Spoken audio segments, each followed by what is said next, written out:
So when I have a new client who's had trauma, the first thing that I think of is choice.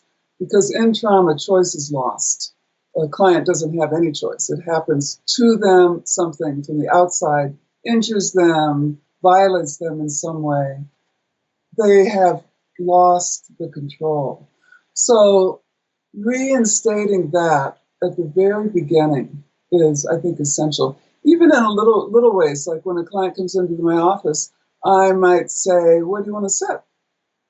rather than have me dictate where they sit. Those little things are reestablishing the control.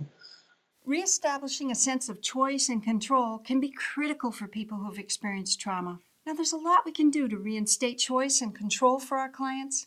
In fact, how we arrange the office can make a big difference.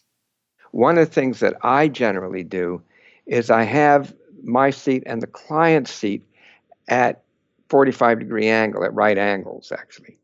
And the reason for that is because they don't have to look at me if they don't want. They also know that they can go inside and I'll be here.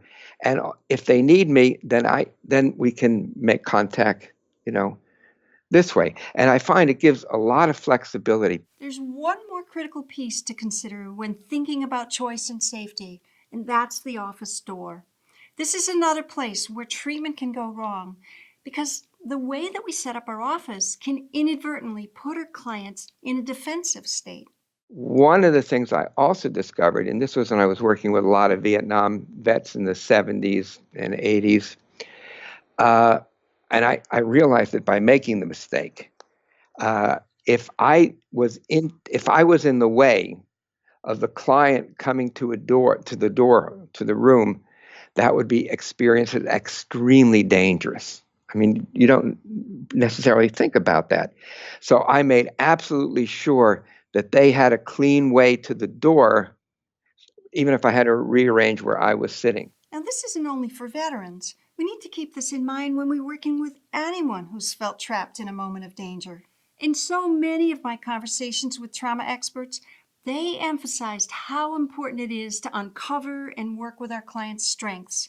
In fact, Ruth Lanius actually takes a strengths inventory. I usually ask, tell me about your strengths, and usually people will say to me, I have none. I will say to them, well, what I've noticed with you just, being here for half an hour is that you seem to be incredibly persistent. Tell me about that persistence. And then usually that gets them talking a little bit, and as they talk about one strength, often that leads to the next. Now I'd like to hear from you. How will you use these ideas with your clients today? Please leave a comment in the comment section right below this video, and I'll be back soon. And thanks for watching.